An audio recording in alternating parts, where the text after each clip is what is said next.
Hola, ketemu lagi sama Ayas ya. Nah, ini pasti banyak yang kesel banget karena semalam Indonesia kalah. Tapi biasanya orang-orang keselnya bukan karena kalah, tapi karena eh, wasit yang dimasalahkan. Nah, tapi kali ini Ayas memang mau bahas soal Indonesia lawan Qatar, cuma bukan di masalah wasitnya. Nah, soal wasit teman-teman pasti sudah paham dan punya penilaian sendiri. Tapi di sini yang saya bahas justru bagaimana secara teknis ya, segi teknis di permainan sendiri.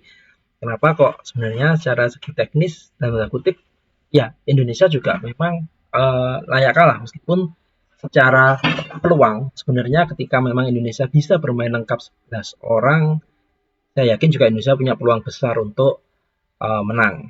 Yang pertama adalah efektivitas serangan. Secara statistik, Indonesia dan Qatar itu sama-sama mampu membuat peluang atau create to chance-nya itu antara 10 sampai 11 peluang. Namun Qatar lebih efektif karena bisa 5 kali shot on goal. Sedangkan Indonesia itu hanya 2 shot on goal. Kemudian juga uniknya ketika bermain dengan hanya 8 atau hanya bermain dengan 9 orang, Indonesia justru tampil lebih determinatif. Jadi lebih menekan dan Qatar justru memilih lebih tahan. Tampaknya waktu memang sudah bermain dengan 9 orang, Qatar ini lebih yakin kalau mereka bakal menang sehingga mereka lebih banyak menunggu dan mengandalkan pertahanan mereka. Nah, disinilah saya melihat kelemahan Indonesia yang masih belum bisa diperbaiki, yaitu bagaimana untuk bisa memiliki eh, peluang-peluang peluang-peluang bagus atau peluang-peluang yang peluang emas begitu ya, sehingga mampu banyak menekan namun tidak berhasil membuat eh, peluang-peluang yang sangat berbahaya, kecuali di menit awal ada Rafael Strike yang mampu membuat tembakan dari luar kotak penalti dan hanya membentur tiang. Kemudian juga bagaimana beberapa kali tetap mengandalkan yang namanya Pratama Arahan dengan lemparan ke dalam ajaibnya. Ini yang create to chance atau chance Indonesia itu hanya berasal dari situ, tapi secara open play memang hampir tidak ada peluang Indonesia yang benar-benar sangat membahayakan lini pertahanan dari Qatar. Memang beberapa peluang berbahaya Indonesia nyaris terjadi dan ini digagalkan oleh beberapa pelanggaran. Contohnya adalah bagaimana tusukan Witan dari sisi kiri yang akhirnya diambil dari belakang oleh pemain belakang Qatar dan berakhir dengan kartu kuning. Ini ataupun juga bagaimana tusukan Marcelino Ferdinand dari tengah yang menusuk dari tengah kemudian digagalkan juga dan akhirnya bahkan ini bukan pelanggaran itu, bahkan ini tidak menjadi pelanggaran itu. Memang beberapa peluang-peluang yang berusaha dihadirkan Indonesia. Sekali lagi Indonesia masih butuh pemain bomber, pemain dengan finishing tajam seperti yang ditunjukkan oleh pemain Qatar sebenarnya nomor 19 yang juga mencetak gol kedua melalui tendangan bebas yang saya bilang bagus banget tendangan bebasnya karena dia bisa curving gitu ya, bisa melengkung begitu meskipun memang peluang tendangan bebasnya juga tidak lepas dari andilnya wasit. Nah, pemain nomor 19 ini beberapa kali juga mampu membuat peluang berbahaya ya termasuk sepakan kerasnya. Kalau nggak salah di babak kedua ini juga mampu membuat beda gitu. Nah, Indonesia butuh pemain seperti ini.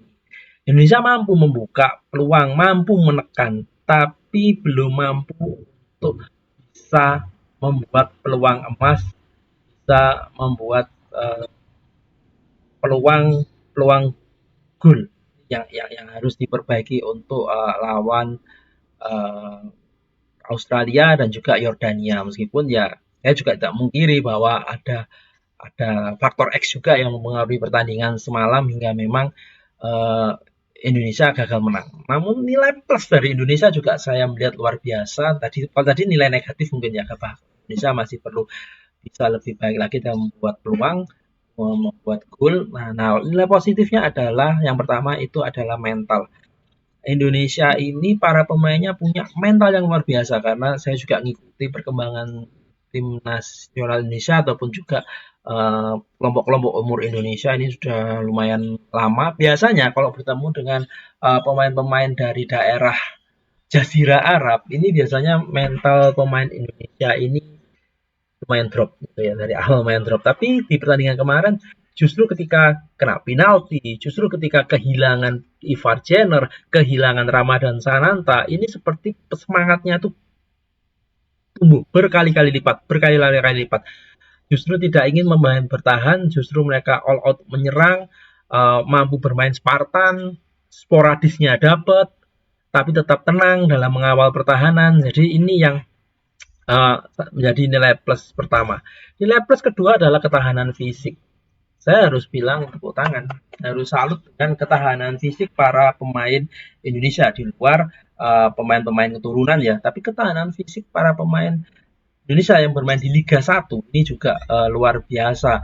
Sehingga saya jadi teringat di awal Taeyong ini melatih Indonesia, dia lebih fokus ke fisik.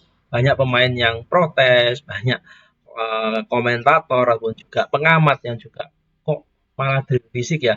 Nah, ternyata baru hari-hari ini kita merasakan pentingnya drill fisik ini, pentingnya bagaimana bisa bermain 90 menit plus tanpa kehilangan konsentrasi, tanpa tenaganya menurun. Ini yang saya lihat menjadi hal yang positif dan menjadi modal positif dari tim U23 Indonesia untuk bisa menghadapi Yordania maupun juga Australia. Jika melihat style gaya bermain dan juga kemampuan bermain Indonesia pada pertandingan lawan Qatar, saya pribadi masih yakin Indonesia masih mampu meraih poin dalam laga melawan Australia maupun Yordania yang di laga sebelumnya banyak bermain imbang angka kacamata kosong-kosong. Nah, Indonesia pasti masih punya peluang meskipun memang kemungkinan besar memang harus kehilangan dan sudah pasti ya harus kehilangan Ivar Jenner maupun juga seorang Ramadan Sananta. Nilai plus berikutnya saya berikan untuk pemain si mungil Arhan Fikri yang sekarang klubnya Arema harus berjuang keras lolos dari jurang degradasi. Meskipun secara fisik postur Arhan Fikri ini jauh banget sama pemain Qatar, tapi kalau melihat bagaimana totalitasnya di lini tengah Indonesia sebagai pemutus serangan semalam ini cukup luar biasa. Meskipun pada akhirnya dia harus diganti karena memang kebutuhan strategi ya kalau saya lihat ya bagaimana pelatih butuh pemain yang lebih berkarakter menyerang, lebih bisa bertarung secara fisik yaitu masukkan Nathan Joaon ketika Ivar Jenner secara mengejutkan harus di kartu merah. Tapi Arkan Fikri ini benar-benar pemain yang totalitas. Dia sama sekali mentalnya tidak terganggu dengan postur pemain Qatar yang lebih besar, dengan digangguin sepanjang pertandingan sama main Qatar juga dia lebih gangguin lagi gitu ya sehingga ini kalau di lapangan kayak gini jadi pemain yang menyebalkan bagi pemain lawan. Nah pemain-pemain seperti Arkan Fikri yang kita butuhkan untuk bisa menjatuhkan atau mengganggu konsentrasi serta mental pemain lawan. Harapan saya sih pada pertandingan berikutnya si Arkan Fikri ini bisa mendapatkan kembali porsi bermain yang lebih. Nah, kira-kira kayak gitu sih ulasan saya. Nah, kalau menurut Mawak Eva, teman-teman sendiri seperti apa? Terima kasih. Nah,